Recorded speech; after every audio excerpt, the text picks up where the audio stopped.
Isn't it crazy, guys, that every piece of economic data is under a microscope? We have political stuff, we have wars going on, we have the macro environment, right? Everything people are looking at, and it's just causing more fear. Remember back in the 90s or the 2000s when we didn't have media coverage on the other side of the world?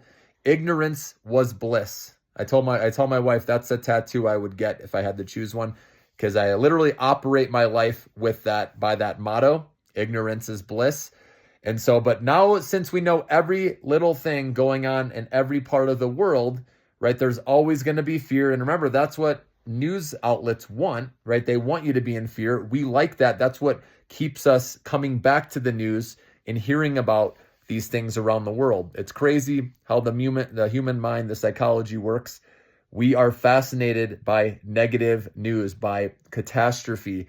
Why do you think all of these TV shows, right, are about, CSI and killings and murders? And it's because the human is fascinated by this stuff. And the negativity of the news, again, it keeps us in check. That fear keeps us controlled a little bit. That's just my opinion there. But in the end here with the stock market, guys, what we're going through, every piece of economic data is under a microscope, right? We're looking at the macro, the technical, the fundamental.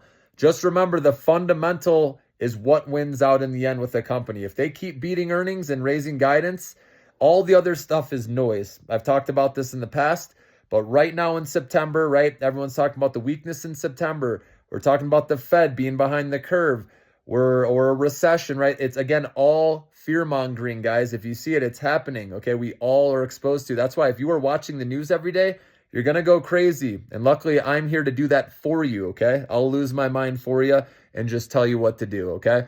But that's why if we can extend our mindset, right, our time horizons to more medium-term trading, and like I said, long-term, you want to have a long-term account. That's the only way you're ever going to see exponential gains in the stock market that can change your life.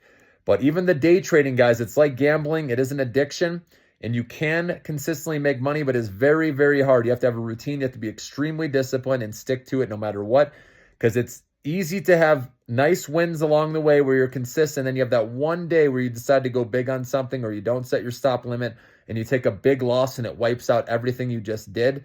I've been there before, guys. It's very difficult. So you have to be disciplined, have a routine if you want to make it and consistently make money over time, okay? So like I said, the longer you can extend your time horizon, the better. But with this week coming up, guys, the moral of the story here is it's probably going to be like other weeks. We're going to clear through. The Fed's going to cut, and the stocks may go up that day. And then, like I said, Thursday, we have the initial jobless claims. I'm thinking the report will probably come in somewhere in line with expectations like the other reports. And once we get through that, everyone will take a big sigh of relief like we do every week when we clear through data. And then the rally can continue. Okay, now I know we're in the weak months of September, October, uncertainty, election, again, all this fear-mongering, right? But if you can look past that and see into November, December, and beyond, then you're going to do a lot better with your stock picking and making money, okay? Remember, the longer you hold something, we all know the higher probability of making money. So if you're buying in September, you have to hold through September, October, right, these volatile months, and play it into November, December if you're going to see the reward. And remember, you have to take on risk if you're going to make money. You have to be okay taking a minimal loss. I know that's hard for people to do. Even myself, I like to win, right? But you have to take a small loss sometimes to have the chance, right, to make that bigger gain. So remember that. And we minimize our losses. We maximize our gains. And who cares if it gets you out with a minimal loss? You can always look to re-enter the same stock at a lower price. And I know a lot of people are worried to hit your stop limit and then it bounces higher and then you missed your window. But that is not a good thing to be thinking about, because usually you'll get another chance, guys. I know a lot of people think it's never going to come back to that price they were at. But 9 out of 10 times, guys, the stock gives you that opportunity several times, okay, if you're patient. So patience is the key. It's what us humans don't have, right? But just try to see past all this noise, guys, because it'll drive you nuts week to week, right?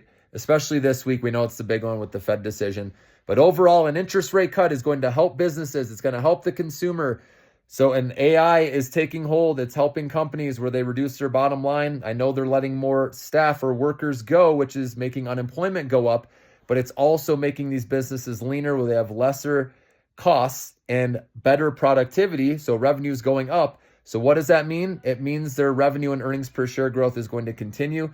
And remember, that's all that matters in the end, guys, is earnings growth, right? We look at the fundamentals of a company. Are they growing revenue? Are they growing earnings, cash flow, right? That's what drives the stock over the long haul. So don't forget that, guys. Always remember, look at the financials. And if you understand balance sheets and understand, like I said, where a company is going and their growth, okay, and you look at the earnings call transcripts and what management is saying, that is what is going to make you, really good with investing, besides, I know macro is important. It does affect stocks, the technical stuff, but like I said, fundamentals, earnings, that wins out over the long haul.